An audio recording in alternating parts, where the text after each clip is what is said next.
A boat dock is arguably the single best amenity a Lake Travis home can have. It changes how you use the lake, and it changes how you spend your weekends. Today we're going deep on what you need to know in your search for a house with a dock, and I'll show you 6 houses for sale right now with some of the best launching spots on the lake.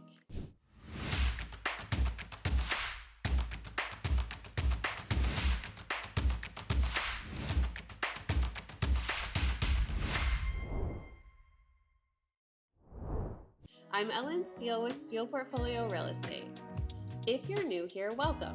This channel is all about life on Lake Travis and the surrounding Metro Austin area and helping you figure out if the hill country of Texas is the right move for you. Today we're doing a deep dive into buying a house with a boat dock. Because in this market, that single feature can swing a price by hundreds of thousands of dollars. And there's a lot that people don't think about until they're 3 weeks into a contract. You're touring a house, there's a dock, it looks great, and your boat would look amazing sitting there waiting for you to go for a spin. But what do you actually need to be paying attention to? First, and this is the big one, is the dock private, shared, or a community slip? These are very different things. A truly private dock is yours alone, attached to your shoreline, and you own the ground underneath it. A community slip means you have a designated spot inside a marina-style structure owned by the HOA and potentially with boat slips that are owned by residents. Both can be great, but the cost to maintain, the rules, and the resale value are very different. Read the survey, ask about the deed, and ask if it transfers cleanly. The second is condition. You are looking at the decking, the framing, the flotation, the cables, and the roof if it's covered. Most docks out here are floating docks on cables, and those cables have to be adjusted as the lake rises and falls. If a dock hasn't been maintained, you are looking at thousands of dollars in repairs the day that you close. You will want to get a dock inspection, which is a separate inspection from your home inspection. Most home inspectors aren't as familiar with docks as a specialist, so like a pool inspection, you really want to call in the professionals on this one. It's an extra inspection that will cost a little bit more money, but it's worth every penny to know what you're buying. Third is electrical. If the dock has a boat lift, lights, a sound system, any of that, that means there's electricity running down to the water. Check that the panel's in good shape, the GFCIs are working, and the wiring is permitted. This is a safety issue and an insurance issue. If you want your dock to be safe to swim around, you will want to make sure that the electrical is in top condition. At the last house where we lived with a boat dock, we had an electrical shutoff switch for the dock. So when we would swim, we would just cut all the power to the dock just to be extra careful that we weren't swimming in the water with electricity when anyone was swimming. Fourth is the boat lift. Not every dock has one, but if it does, find out the weight capacity, the age, and whether it's been serviced. Boat lifts run anywhere from a few $1,000s to a lot more, depending on the size and type. You want to know what you're inheriting. A boat lift is pretty much a necessity on Lake Travis. We do have zebra mussels here, so to keep your boat in good condition, you'll want it out of the water when you're not using it. Fifth is the water depth. Here's something a lot of buyers miss. The water at the dock today may not be the water at the dock 6 months from now, especially on Lake Travis. Look at where the dock sits relative to the shoreline. Ask the seller when the dock has been usable historically. Look at historical Google Earth photos. Some docks on Lake Travis have been completely beached during droughts. We'll talk about that more in a minute. Sixth would be the access from the house. Some homes have a gentle slope down to the dock. Others have a 150-foot vertical drop. That matters for how often you'll actually use the dock and whether you'll need a tram, which again we'll get to. And seventh are permits and transferability. The dock should be in good standing, meeting LCRA safety standards if you're on Lake Travis or City of Austin regulations if you're on Lake Austin. Your agent and title company will verify, but ask the questions early. All right, so you found a house, you love it, but maybe the dock needs replacing or there's no dock yet and you want to build one. Here's the high level.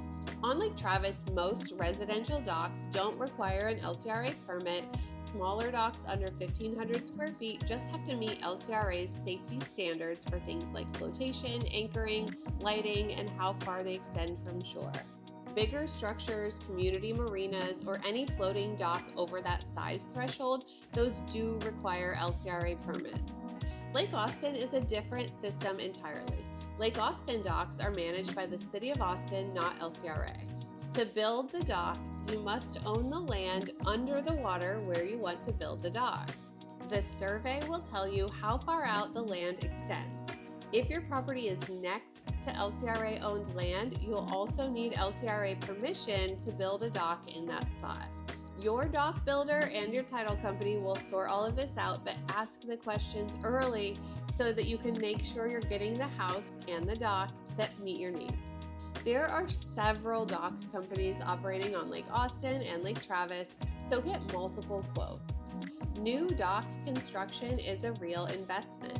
Repairs and refurbishments are more manageable, and anytime you're getting estimates, make sure you ask whether the work is permitted if needed and inspected, because if it isn't, that becomes your problem down the road. Out here in the hill country, a lot of the waterfront lots are steep. We're talking properties where you would need to be a mountain goat to walk down to the water, and a tram solves that problem. You see trams all over Lake Travis, especially in places like Lago Vista, Volente, parts of Spicewood, anywhere where the bluffs come down sharply to the water. They're not cheap to install or maintain, but for the right lot, they completely change how usable the property is, because without a tram, you really can't get down to the water at all. I've got a house for sale coming up in this video that has a tram, so you'll see what that looks like in action. Okay, so this is the section that most out-of-state buyers wish someone had walked them through before they wrote an offer. Lake Travis is a fluctuating lake.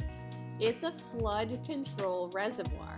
Water levels rise or fall, sometimes dramatically, depending on rainfall, drought, and dam management. Over the years, we've seen Lake Travis very low during drought and very high after big rain events.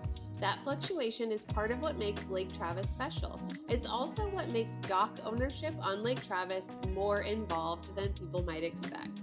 When the lake is low, some docks end up sitting on dry ground. Owners have to either move them, extend them out, or wait it out. When the lake is high, you've got to make sure your dock can ride up with the water. That's what those cables are for. The docks that handle fluctuation best are typically deep water docks on the main channel, where the water stays usable even in lower years. You'll hear that phrase, Lake Travis Basin, deep water, or main channel, when sellers want to signal that they've still got water access when others don't. Lake Austin is a very different animal. Lake Austin is what's called a constant level lake. The water elevation stays essentially the same year-round because it's managed dam to dam. That means your dock is always usable. Your water depth doesn't change with the weather, and that consistency is a huge part of why Lake Austin properties command the prices they do, much higher than Lake Travis. The trade-off is really about scale and vibe. Lake Travis is huge, open, and high energy. That's where you get the big party coves, sailboats, jet skis, and miles of open water. Different feel, both incredible. Both lakes are awesome, but they're different products. Here's your entry point into the Lake Travis waterfront market with a private dock. It's a charming 1970s home, 2 bedrooms, about 1,400 square feet, completely reimagined on nearly an acre in Hudson Bend. What I love about this one, it's a gentle slope down to the shoreline. No tram needed. You can leisurely walk down with a cooler and still have energy for the boat. You just mosey down to your private dock. This is a quiet pocket of the lake with mature trees, and you're sitting in Lake Travis ISD for the schools. For under $900,000 on Lake Travis with a private dock, that's a hard combination to find right now. You can also short-term rental here with very few restrictions. This one is listed by Brian Langlois of Cooper Sotheby's International Realty. Remember when we were talking about trams? Here's the house with the tram for sale. 3 bedrooms, 3.5 baths, about 2,500 square feet, perched up on a bluff above the deep water main channel in Lago Vista. The views from this place are absolutely unreal, and because it's on the main channel, this property has held water access even through drought years, which is a really big deal for Lake Travis. With this house comes a private boat slip on a shared dock with direct lake access and a private tram that takes you from the home down to the water. So all of that elevation that would normally be a barrier becomes a feature. It's a gated community, has a 2-car garage, and lives like a single-family home even though it's technically a condo. Under $1.2 million for main channel access with a tram is a great price for some awesome lake access. This one's listed by Sandra Bennett with Compass. Now we're stepping into Lakeway, one of the most established communities on the lake. This is a single-story, 3-bedroom, 3-bath home on about 1/3 of an acre, fully remodeled with a pool and spa overlooking the lake. The kitchen was updated last year, marble countertops, big island, floating shelves, and the whole home leans into those panoramic lake views. 2 home offices, beamed ceilings, a fire pit out back, and of course your own private boat dock with jet ski storage. You're in the heart of Lakeway, walking distance to so much, top-rated schools, and that direct lake lifestyle right out your back door. This one's listed by Lauren Morrison with Keller Williams Lake Travis. Heading out to Spicewood now, 4.5 private acres in the gated Angel Bay community. This one has 6 bedrooms, 4 baths, about 4,500 square feet of single-story living on the main level, built in 2018. And here's how the water access works on this one. Your boat slip is in the Angel Bay Community Marina and it conveys with the property. So you've got all this acreage and privacy up on the hill and your boat parked down at the community waterfront that's just a short golf cart ride away. For a lot of buyers, that's actually preferable. You get the elevated views and the privacy of land, and somebody else maintains the dock and you don't have to get a tram. This one's in Lake Travis ISD also, West Cypress Hills Elementary, and that easy Highway 71 access for getting into town. This one's listed by my good friend Dina Dillard with Spyglass Realty. Seriously, if you don't call me, call Dina. She's awesome. This next one is just outside Volente on the north shore of Lake Travis. And what makes this property special is the cove. It's deep and calm, which is just ideal water for wake surfing, paddleboarding, swimming, anything you actually want to do on a lake. This is one of my favorite neighborhoods, and I have a previous video on just this area. 4 bedrooms, 4 baths, over 4,300 square feet across 3 levels, and a rare, flat, usable yard for waterfront. Most lakefront properties out here are sloped. This one gives you actual ground to use, plus a private boat dock with a boat lift and boathouse, and the sellers are including an additional lot across the street with a workshop, storage, room to expand. This house is in the Leander School District and zoned to the very highly rated Vandegrift High School. This one's listed by Gary and Michelle Dolch with Compass. And finally, let's go to Lake Austin because I have to show you what the top of this market looks like. 3+ acres, 280 feet of pristine Lake Austin shoreline directly across from the Balcones Nature Preserve. Okay, I think I'm gonna move in here. 5 bedrooms, 9 baths, just over 7,000 square feet, and every single thing you'd expect at this price. And here's why I'm featuring it in a dock video. Look at this 2-story boat dock. 2 boat slips, fully integrated outdoor living space, sun deck, kitchen, full audio visual system. It's its own destination on the property. And because this is Lake Austin, that dock is usable 365 days a year, every year, no matter if it's a drought or not. That water doesn't go anywhere. You also get an infinity pool, pool house, 2 pickleball courts, tennis court. This is the whole package. This is what $11.5 million on a constant level lake gets you. This one's listed by Eric Moreland and Trey Phillips with Moreland Properties. If you're thinking about buying on Lake Travis or Lake Austin, you want to make sure you have all of the information about boat docks. What to look out for, what you get for the money, and how much of an upgrade your life gets with a boat dock. Just make sure you have someone local walking you through it. I'd love to be that person for you.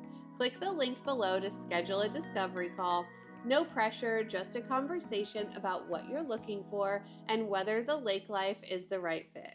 And if you're thinking about selling a lakefront property, I'd love to chat so you know exactly what your numbers look like before you make any moves and how we can position your lakefront listing as the best on the market. If you like these videos, hit that subscribe button. I'm Ellen Steele with Steele Portfolio Real Estate. Lake Travis is waiting for you.